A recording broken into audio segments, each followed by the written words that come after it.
I'm Paul Perkins with a check of your ag weather. After highs this afternoon in the upper 30s to the mid-40s and a few sprinkles or flurries, Thanksgiving is sunny with highs in the low to mid-40s. Our highs on Friday are mostly in the upper 30s to the mid-40s, but southwest Nebraska and northwest Kansas can expect highs up around 50. As low pressure drops to the southeast, snow is possible Friday night into Saturday. It may start as rain late Friday night, but quickly change to snow as temperatures crash on Saturday morning. Snow and possibly refreezing rain may lead to slick roads Saturday, and northwest wind gust over 40 may cause poor visibility. Most areas are favored to see a dusting to 2 inches of snow. Additional light snow also possible Sunday night into Monday. Highs cool into the 30s Saturday, in the mid-20s to the low 30s for Sunday and Monday. On Tuesday, our highs warm into the mid-30s to the low 40s.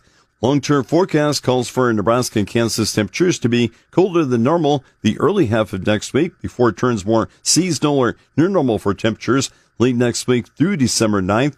Precipitation in Nebraska and Kansas indicated to be above normal for early next week. By late next week through December 9th, Nebraska and Kansas precipitation dropping back to near normal levels.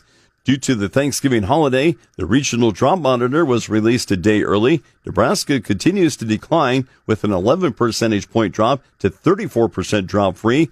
Much of central and eastern Nebraska to the north of I-80, along with locations along and west of the line from Cherry County to Ogallala and Imperial, are abnormally dry. Coverage of moderate drought continues to be at 24% in Nebraska, including from Central City to Columbus, much of the northeastern corner of Nebraska, and from the western Sandhills to the southern and northwest Panhandle. Kansas improved a percentage point to 76% drought-free. From eastern Jewell and Republic County to much of eastern Kansas, it remains abnormally dry.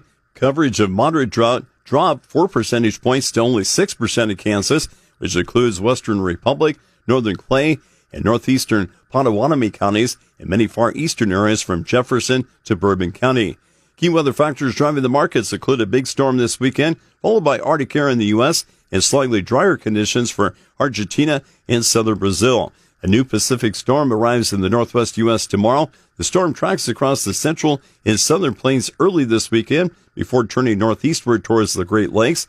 A broad area of wintry weather, including snow, sleet, and freezing rain, precedes and accompanies the storm. Some of the heaviest late week and weekend snow falls from the northern plains into the Great Lakes.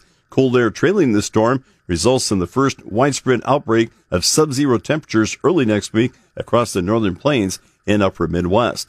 Across northern and central Brazil, a stall front continues the trend of scattered rain. For southern Brazil to Argentina, lighter and short-lived rains to slightly dry weather are expected to slowly decrease the soil moisture. With your check of ag weather, I'm Paul Perkins.